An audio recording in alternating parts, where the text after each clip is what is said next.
ವೀಕ್ಷಕರೇ, ಇವರ ಹೆಸರು ರಾಘವ್ ಚಡ್ಡಾ. ಇವರು ಆಮ್ ಆದ್ಮಿ ಪಕ್ಷಕ್ಕೆ ಸೇರಿದಂತ ಒಬ್ಬ ಹಾಲಿ ಎಂಪಿ ಮತ್ತು ಒಬ್ಬ ಕ್ವಾಲಿಫೈಡ್ ಚಾರ್ಟರ್ಡ್ ಅಕೌಂಟೆಂಟ್ ಕೂಡ ಹೌದು. ಇತ್ತೀಚೆಗೆ ನಡೆದಂತ ಒಂದು ಕೇಂದ್ರ ಬಜೆಟ್ ಸಮಾವೇಶದಲ್ಲಿ ಇವರು ಸದನದಲ್ಲಿ ಎತ್ತಂದ ಕೆಲ ಅರ್ಥಪೂರ್ಣವಾದಂತಹ ಹಾಗೂ ಸಮಯೋಚಿತ ಪ್ರಶ್ನೆಗಳು ಕೇವಲ ಸರ್ಕಾರವನ್ನ ಮಾತ್ರ ಅಲ್ಲ, ಈ ದೇಶದ ಕೋಟಿಗಟ್ಟಲೆ ನಾಗರಿಕರನ್ನ ಆಲೋಚನೆಗೆ ತಳ್ಳಿದೆ. ಉದಾಹರಣೆಗೆ income tax, toll tax, politician mobile bills, biometric for voting, incoming calls blocking, airport food price, 10 minutes delivery service, right to recall, application fees for government jobs, digital creator rights, unemployments. ಇಷ್ಟಲ್ಲದೆ ಇನ್ನೂ ಅದೆಷ್ಟೋ national ಸಮಸ್ಯೆಗಳ ಬಗ್ಗೆ Raghav Chadha parliament ನಲ್ಲಿ direct ಆಗಿ ಪ್ರಶ್ನೆಯನ್ನ ಎತ್ತಿದ್ರು. ಇವರು ಕೇಳದಂತ ಈ ಪ್ರಶ್ನೆಗಳು ಹಾಗೂ ಸದನದಲ್ಲಿ ಅವರ ವಿಡಿಯೋಗಳು ಸೋಷಿಯಲ್ ಮೀಡಿಯಾದ ರೀಲ್ಸ್ ಗಳಲ್ಲಿ ತುಂಬಾ ವೈರಲ್ ಆದವು. ಈ ಒಂದು ಪ್ರಶ್ನೆಗಳ ಹಿಂದಿನ ಕಾರಣಗಳಿಗೆ ಫೈನಾನ್ಸ್ ಮಿನಿಸ್ಟರ್ ಅಥವಾ ಗವರ್ನಮೆಂಟ್ ಈ ಒಂದು ಪ್ರಶ್ನೆಗಳಿಗೆ ಯಾವ ರೀತಿ ರಿಯಾಕ್ಟ್ ಮಾಡಿತು ಎಂಬ ಬಗ್ಗೆ ನಮ್ಮಲ್ಲಿ ನಿಖರ ಮಾಹಿತಿ ಅಥವಾ ವರದಿ ಇಲ್ಲ. ಮೊದಲಿಗೆ ನಾವಿಲ್ಲಿ ಈ ರಾಘವ್ ಚಡ್ಡಾರವರ ಬಗ್ಗೆ ಬೇಸಿಕ್ ಇನ್ಫಾರ್ಮೇಶನ್ ತಿಳಿದುಕೊಳ್ಳೋದು ಅವಶ್ಯ. ಇವರು ಹುಟ್ಟಿದ್ದು ದೆಹಲಿಯಲ್ಲಿ. ಇವರೊಬ್ಬ ಹೈಲಿ ಕ್ವಾಲಿಫೈಡ್ ಚಾರ್ಟರ್ಡ್ ಅಕೌಂಟೆಂಟ್.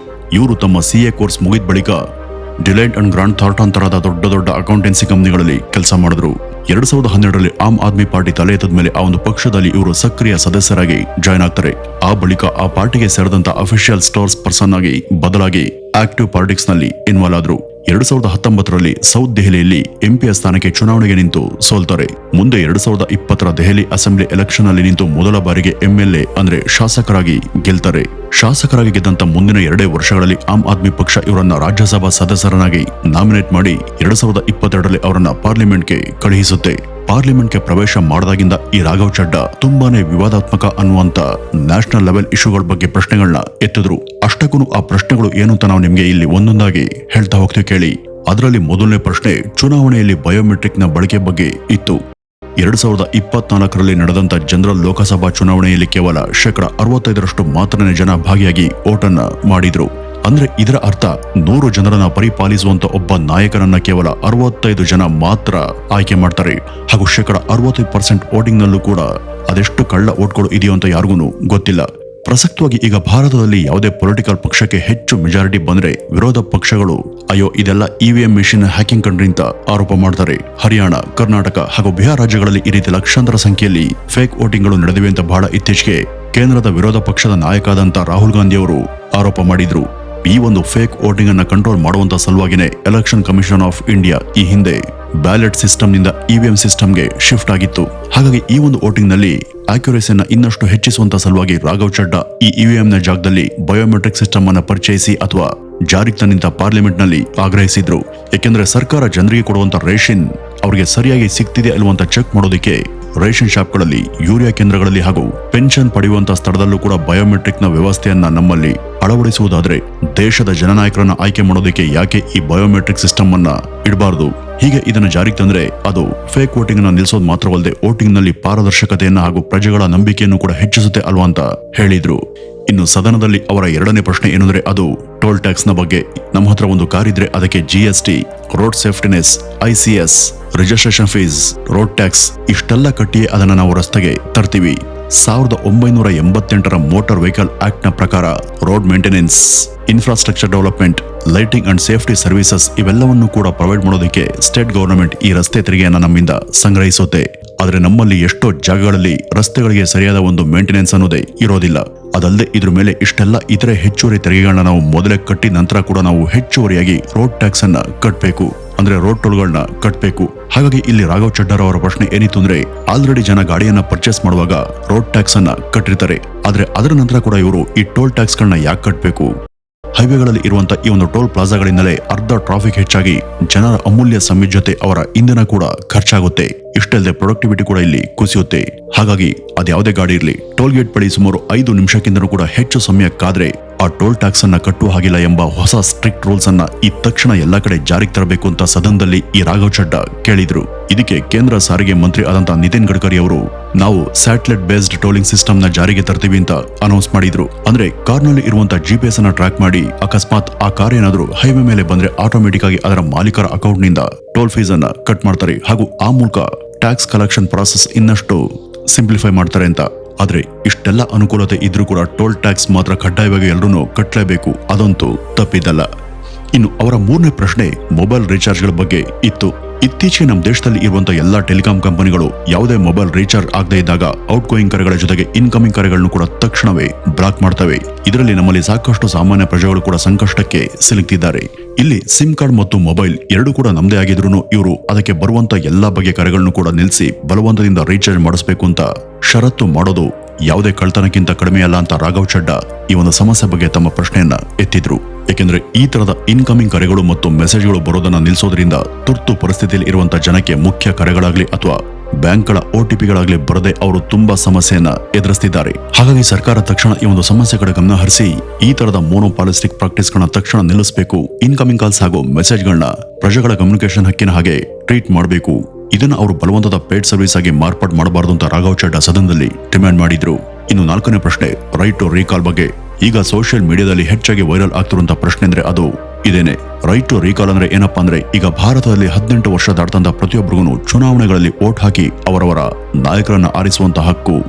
ಈ ರೀತಿ ಪ್ರಜೆಗಳಿಂದ ಆಯ್ಕೆಯಾದಂತ ಆ ನಾಯಕ ಅವರನ್ನ ಮುಂದಿನ 5 ವರ್ಷಗಳ ಕಾಲ ರೂಲ್ ಮಾಡ್ತಾನೆ. ಈ ರಾಜಕಾರಣಿಗಳು ಒಂದ್ಸಲ ಪವರ್ಗೆ ಬಂದ ನಂತರ ಅವರು ತಮ್ಮನ್ನ ಆರಿಸಿ ಕೂರಿಸಿದಂತ ಜನರ ಕಷ್ಟಕ್ಕೆ ಗಮನ ಕೊಡದೆ ಹೋದ ಪಕ್ಷದಲ್ಲಿ ಆಗ ಸಮಸ್ಯೆಗೆ ಸಿಲುಕೋದು ಆ ಪ್ರಜೆಗಳೇ. ಹಾಗಾಗಿ ನಾಯಕನನ್ನ ಆರಿಸುವಂತ ಹಕ್ಕಿರುವಂತ ಇದೇ ಜನಕ್ಕೆ ಒಂದ್ ವೇಳೆ ಆ ನಾಯಕ ಸರಿಯಾಗಿ ಕೆಲಸ ಮಾಡದೆ ಹೋದಾಗ ಅವರನ್ನ ತಕ್ಷಣ ಅಧಿಕಾರದಿಂದ ಕೆಳಗಿಳಿಸುವಂತ ಹಕ್ಕನ್ನು ಕೂಡ ಅವ್ರಿಗೆ ಕಲ್ಪಿಸ್ಕೊಟ್ರೆ ಆಗ ಎಲ್ಲ ಆಯ್ಕೆಯಾದಂತ ನಾಯಕರು ಎಲ್ಲಿ ಜನ ನಮ್ಮನ್ನ ಅಧಿಕಾರದಿಂದ ಕೆಳಗಿಳಿಸ್ಬಿಡ್ತಾರೋ ಎಂಬ ಭಯದಿಂದಲಾದ್ರೂ ಅವರು ಕೆಲಸವನ್ನ ಮಾಡ್ತಾರೆ. ಈ ಒಂದು ಪದ್ಧತಿಯನ್ನ ರೈಟ್ ಟು ರೀಕಾಲ್ ಅಂತ ಕರೀತಾರೆ. ಈಗಾಗಲೇ ಇಂಥ ಒಂದು ಪದ್ಧತಿಯನ್ನ ವಿಶ್ವದ ಸುಮಾರು 24 ದೇಶಗಳು ಅಳವಡಿಸಿಕೊಂಡಿದ್ದಾವೆ. ಈಗ ಇಂಥದೇ ಪದ್ಧತಿಯನ್ನ ಭಾರತದಲ್ಲೂ ಕೂಡ ಜಾರಿಗೆ ತಂದಿಂತ ರಾಘವ್ ಚಡ್ಡಾ ಡಿಮಾಂಡ್ ಮಾಡ್ತಿರೋದು.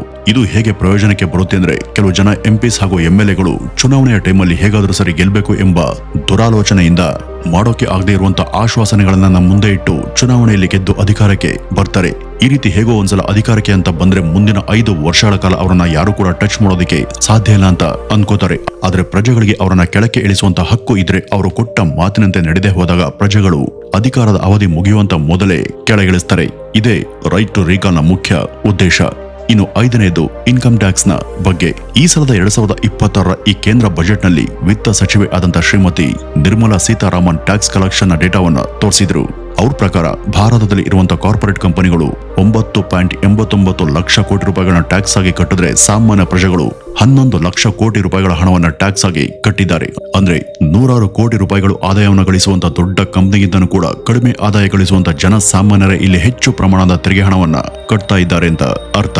ಈ ಕಲೆಕ್ಷನ್ ಶಿಫ್ಟ್ ಅನ್ನೋದು ಮೊದಲ ಸಲ 2019ರಲ್ಲಿ ಶುರುವಾಯಿತು. ಇದಕ್ಕೆ ಕಾರಣ ಏನಂದ್ರೆ 2019ರಲ್ಲಿ ಕೇಂದ್ರ ಸರ್ಕಾರ ಡೊಮ್ಯಾಸ್ಟಿಕ್ ಕಂಪನಿಗಳ ಬೇಸ್ ರೇಟಿನ ದರವನ್ನ 30% ನಿಂದ 25%ಗೆ 25.17%ಗೆ ಇಳಿಸಿತ್ತು. ಇದರಿಂದಾಗಿ ಟೋಟಲ್ ಟ್ಯಾಕ್ಸ್ ಕಲೆಕ್ಷನ್ ನಲ್ಲಿ 60% ರಿಂದ ಕಾರ್ಪೊರೇಟ್ ಟ್ಯಾಕ್ಸ್ ಈಗ 47%ಗೆ ಇಳಿದ್ರೆ ಪರ್ಸನಲ್ ಇನ್ಕಮ್ ಟ್ಯಾಕ್ಸ್ ನ ಕೊಡುಗೆ 38% ನಿಂದ 53%ಗೆ ಏರಿಕೆಯಾಗಿದೆ. ಅಂದ್ರೆ ಇದರ ಅರ್ಥ ಏನ್ ಗೊತ್ತಾ, ಈ ದೇಶವನ್ನ ಸರಿಯಾದ ರೀತಿಯಲ್ಲಿ ಮುನ್ನಡೆಸುವಲ್ಲಿ ಜನಸಾಮಾನ್ಯರೇ ತಮ್ಮ ಜೇಬ್ನಿಂದ ಹೆಚ್ಚು ಹಣವನ್ನ ಖರ್ಚು ಮಾಡ್ತಿದ್ದಾರೆ. ಈ ಒಂದು ಡೇಟಾಬೇಸ್ ಅನ್ನು ಗಮನಿಸಿ ಅಧ್ಯಯನ ಮಾಡಿದಂತ ರಾಘವ್ ಚಡ್ಡಾ ಅವರು ಈ ಕೇಂದ್ರ ಸರ್ಕಾರ 10, 100, 1000 ರೂಪಾಯಿ ದುಡಿಯುವಂತ ಈ ದೇಶದ ಎಲ್ಲಾ ಮಿಡಲ್ ಕ್ಲಾಸ್ ಜನರನ್ನು ಕೂಡ ಒಂದೊಂದು ATM ನ ಮಿಷನ್ ರೀತಿ ಬೆಳೆಸ್ಕೊಳ್ತಾ ಇದೆ ಅಂತ ಸದನದಲ್ಲಿ ಕಮೆಂಟ್ ಮಾಡಿದ್ರು. ಮಿಡಲ್ ಕ್ಲಾಸ್ ನ ಜನಕ್ಕೆ ಈ ಅಧ್ಯಯನದಿಂದ ನ್ಯಾಯ ಸಿಗಬೇಕು ಅಂದ್ರೆ ಇನ್ಕಮ್ ಟ್ಯಾಕ್ಸ್ ನಲ್ಲಿ ಸ್ಟ್ಯಾಂಡರ್ಡ್ ಡಿಡಕ್ಷನ್ ನಲ್ಲಿ 75,000 ರೂಪಾಯಿಗಳಿಂದ 1.5 ಲಕ್ಷ ರೂಪಾಯಿಗಳಿಗೆ ಏರಿಸಬೇಕು ಅಂತ ಕೇಳ್ಕೊಂಡ್ರು. ಇದು ಕೇವಲ ಇನ್ಕಮ್ ಟ್ಯಾಕ್ಸ್ ನ ವಿಷಯದಲ್ಲಿ ಮಾತ್ರ ಅಲ್ಲ, LTCG ಟ್ಯಾಕ್ಸ್ ನ ಕುರಿತಂತ ಇಶ್ಯೂನ ಬಗ್ಗೆ ಕೂಡ ಅವರು ಪಾರ್ಲಿಮೆಂಟ್ ನಲ್ಲಿ ರೈಸ್ ಮಾಡಿದ್ರು. ಈ LTCG ಅಂದ್ರೆ long term capital gain tax ಅಂತ. ಸ್ಟಾಕ್ ಮಾರ್ಕೆಟ್ ನಲ್ಲಿ ನೀವು ಯಾವುದೇ ಕಂಪನಿಯ ಶೇರ್ಸ್ ನಲ್ಲಿ ಇನ್ವೆಸ್ಟ್ ಮಾಡಿ ಅದರಿಂದ ಬಂದಂತ ಲಾಭವನ್ನ ಮುಂದಿನ 1 ವರ್ಷದ ನಂತರ ಮಾರಾಟ ಮಾಡಿದ್ರೆ ಆ ಲಾಭಾಂಶದ ಮೇಲೂ ಕೂಡ ನಮ್ಮ ಸರ್ಕಾರ 12.5% ರಷ್ಟು LTCG ಟ್ಯಾಕ್ಸ್ ಅನ್ನ ವಿಧಿಸುತ್ತೆ.